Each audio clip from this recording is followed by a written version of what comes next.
As you guys can tell from the title of this video, it's going to be the top 10 most broken things in Shindo Life. Now, this is going to include bloodlines, modes, abilities. It's going to be absolutely everything in the game, and I'm going to be going through them and saying the top 10 most broken things in Shindo Life. So if you guys enjoyed this video, remember to like, subscribe, right to the video, guys. First, so coming in 10th place is going to be Bankai Inferno. Now, Bankai Inferno is only going to be in here for the first move only, which is an absolutely insane breakaway ability. Now, this breakaway ability is honestly, really good in this meta right now because this meta is revolving around perfect block. And obviously, guys, having another escape tool available to you to use mid combo will make perfect block even better because you can actually stack them on top of each other, and it basically allows you to have infinite escape potential if you actually stack these moves on top of each other. Now, another reason why it's so broken in this game right now is honestly because it was even good beforehand, and I do feel like ever since the perfect block changed, it definitely made it even better than what it was before. Now, coming in 9th place are going to be the teleport counters. Now, this is going to be for very simple reasons. It's going to be because of the absolutely insane free combo starting potential. Now, when you actually use these abilities, they will pretty much allow you to start any single combo in the entire game, depending on what your combo actually is. But any combo of the game, you can find a counter that fits it. Some of the counters are even better than that and will actually do more damage and actually set up your combos even better than others. And honestly, teleport counters right now are absolutely insanely broken, and I definitely see why almost every single person in this entire game is using a teleport counter. It's extremely meta and is extremely broken. Now, this goes for all the teleport counters. Like I said, so you got Shindai Akuma, Satori Akuma, there's probably like 15 different teleport counters in the game, and every single one of them are absolutely amazing in their own way. To come into 8th place is going to be element iframes. Now, this is going to include cement, stone, and the other element iframes. Now, these are generally going to be better than normal iframe abilities other than teleport counters, just because you can equip them to your element slots, and generally people don't really have moves that they equip to their element slots on the left 3 sides. So it's basically just going to be a free iframe you can throw into any of your kits. Now, there are iframes that outshine these, as you guys will see later in this video, but I do think element iframes are definitely a force to be reckoned with, and they're definitely very, very good. Senko, Kunai, and Dagai Wire. This is not a joke. These throwables are it's hard to describe how broken they are, because when you think of them in essence, you're like, oh, traveling abilities. That can't be that good, right? Well, they're traveling abilities on a move slot that would otherwise barely ever be used, that are on no cooldown whatsoever.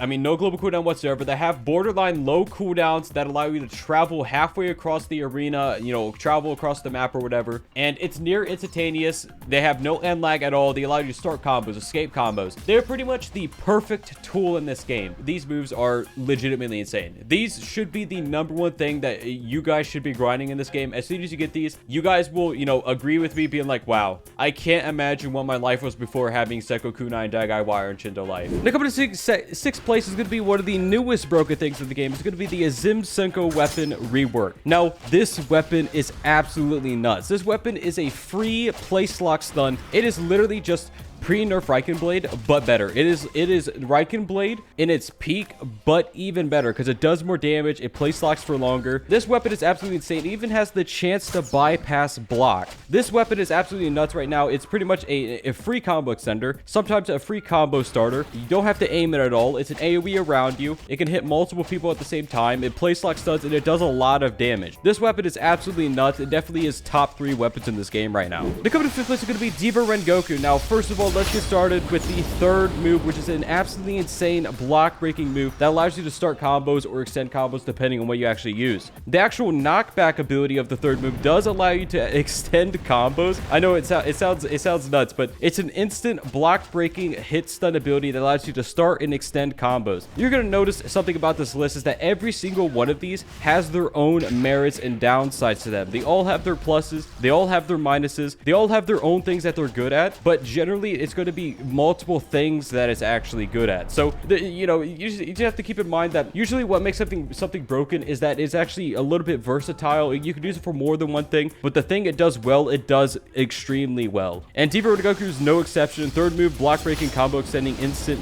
ability, absolutely insane ability in general. And then the actual 2nd and 1st ability have absolutely insane combo extending potential. So the Diva Rengoku moveset is by far one of the best original movesets in the game, and not including the mode. The mode's kind of mid, but the actual moveset moves are absolutely nuts. They come into fourth place, it could be Shizen Shield. Shizen Shield is the literal best iframe move in the entire game. Now, I've had some people say, oh, dude, the cooldown is actually 14 seconds. The cooldown starts at 14 seconds, but by the time the iframes of the move ends, it's going to be around 8 seconds. Now, this is important because if you miss this move, the cooldown will be so short to the point where you could just do a quick runaway, heal, and then immediately use the move again, and basically just repeat that over and over and over again. The fact that the cooldown starts as soon as you use the weapon and not after the weapon actually triggers makes this weapon even more nuts than it actually should be, because it makes the cooldown even lower. Probably like one of the most spammy weapons in the entire game, because 14 seconds is already extremely low for a weapon, and by the time the move ends, it's actually around 8 seconds. Absolutely nuts ability in general. You can start combos with it, you can escape combos with it. It has, you know, it has some really amazing iframes attached to it. Honestly, it's probably the best weapon in the game right now. To come to third place is going to be the Snake Man Bloodline. Now, this one's going to be for some very obvious reasons, guys. Snake Man does have overwhelming amounts of damage. By far, I'm pretty sure it is the single highest damage KG in the game if you have mode attached to it, because the Snake Man mode actually makes the moves do more damage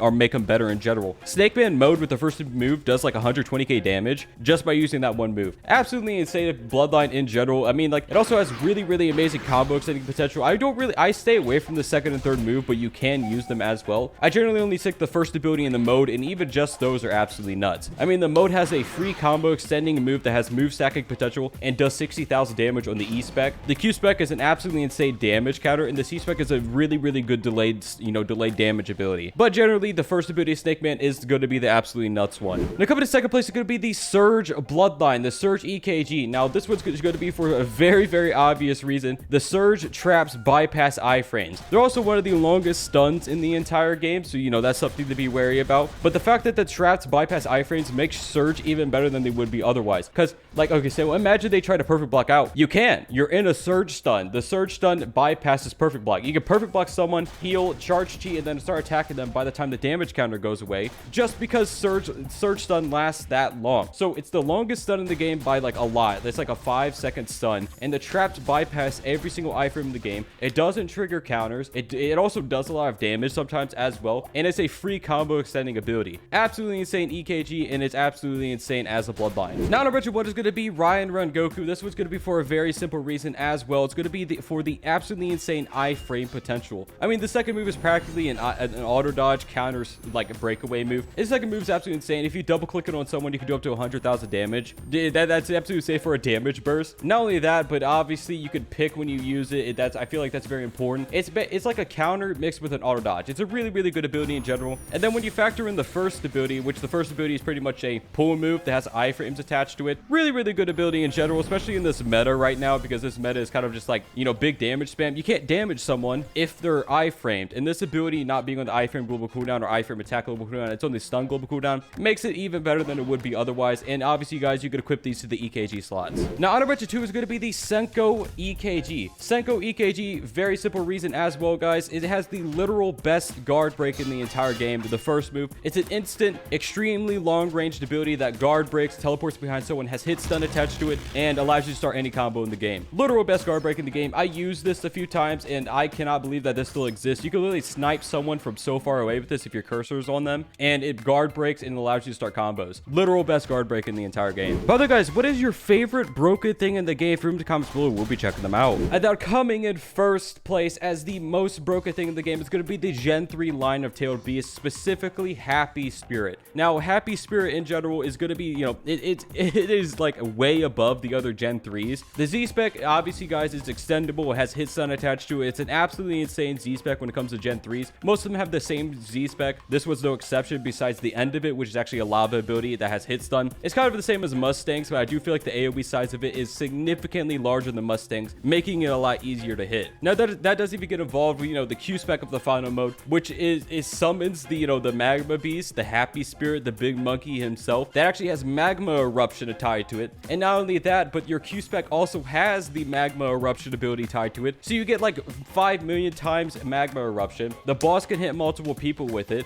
You can use it with the Q spec. The Q spec has a bunch of iframes attached to it when you're hitting someone. It's just an absolutely insane, you know, mode in general. I do think the E spec, you know, it's just a counter. It's not really that great, but the Q spec and the Z spec definitely carry the Happy Spirit so much. It is absolutely insane. Anyways, guys, that's it for this video. If you guys enjoyed this video, remember to like, subscribe for guys.